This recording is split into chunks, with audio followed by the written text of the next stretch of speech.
Hello everybody, welcome to another not a Canadian video. Hope you enjoyed this Call of Duty Black Ops 4 gameplay in the background. Today we'll be talking about the new trend in gaming, which is this free-to-play style type thing. As of late, these free-to-play games like Apex Legends and Fortnite have become some of the most popular shooters on the market. Apex Legends recently hit 25 million players with 2 million concurrent, and I believe last time I checked, Fortnite had over 200 million players. So needless to say, these games are doing pretty well for themselves. I think this will be the next trend in the gaming industry because the success is almost unmatched. There's been no other games that have this many players so quick, and it's really just a money-making opportunity. EA has basically just copied the success of Epic here, and they're going to be profiting from it very soon, as people are definitely going to buy their stupid ass loot boxes and all the other cosmetics. I don't think like more free to play battle royale games are going to show up, but I do think more free to play normal games will show up with cosmetic exclusives that are, the only things that you can buy with real money.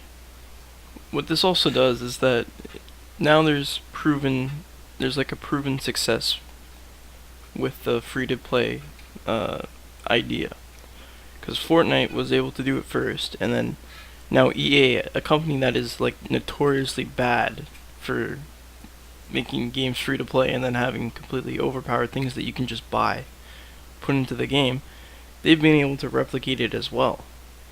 So there's proof that, it's not just a one-time thing with Fortnite, and that, Fortnite was just this one-off. But no, Apex has been able to replicate this success, and now it's kind of, set a precedent for every other company that, hey, maybe we should try this free-to-play model because, well, Fortnite has 200 million players and Apex Legends just got 25 million in 4 days.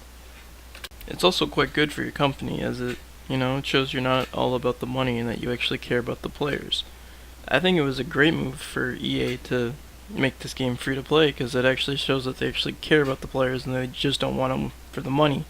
It's kind of like they've done like a 360, because before they're all about the loot boxes, and now they're not pushing that to the gamers as much anymore. What this also does is it also shapes companies like Bethesda, who released Fallout 76, which was absolutely terrible. It frames them more as bad guys, not caring for the players, as they just want the money. And then people will be able to compare it like, oh, look at Fortnite. Fortnite is free, and they actually care about what their players say and what their players want in the game. And then, they'd probably rather go ahead and play Fortnite than play your Fallout 76, which is just full of loot boxes, and, they don't really care about the players. I'm personally thinking mostly about the Division 2 at this point right now, which is like the next big game to come out. If that game is completely garbage, like the last one was okay and it's basically the same game again, I think. If that game is bad, people are going to be like, well, Apex Legends just released and that game's free, and look at it, it's a great game, I get so much enjoyment out of it, why am I paying $80 for this? Because you go into a free game, you have zero expectations. And it's genius because they can put whatever they want in the game, and it can be bad or good. And the gamers just have no expectations. So if it's really, really good, it blows them away. But if it's bad, they're just like, oh, it's free to play, whatever. Right now, I think all the big publishers really have an advantage now, because they've seen this success replicated twice.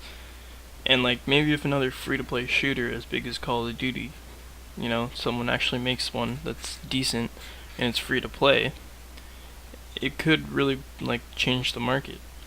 If you can replicate the success in a different genre, it could really benefit a company, and someone will probably end up making a lot of money. Because again, if it's a free game, you don't have expectations.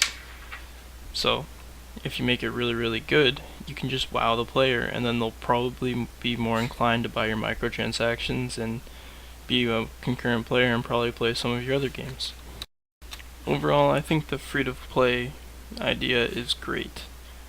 It'll get so many more players to play your game, and then you'll have a more opportunity to sell microtransactions and loot boxes or whatever you choose. And then again, they can't get mad at you if the game's not too good because it's a free-to-play game, and no expectations, so they probably wouldn't leave any negative reviews on it if they didn't like it. They'd probably just leave quietly. I would personally like to see more big games become free to play, like Call of Duty itself. When it was free to play on PlayStation for Black Ops 3, there was like over 58 million players. It's the most played Call of Duty of all time now, just because of 1 month where it was free. So just imagine what you could do if you made a bunch of AAA games free. You would be able to sell more microtransactions and everyone would be happy, as opposed to feeling ripped off if you pay $80 and you don't think the game's good. Well, that's my opinion. Please leave a like, subscribe, watch my LGBTQ Apex Legends videos because I want more views on that. Don't remember if I told you to leave a like, but do that as well. And watch some of the other content, that would be nice. Yeah, bye.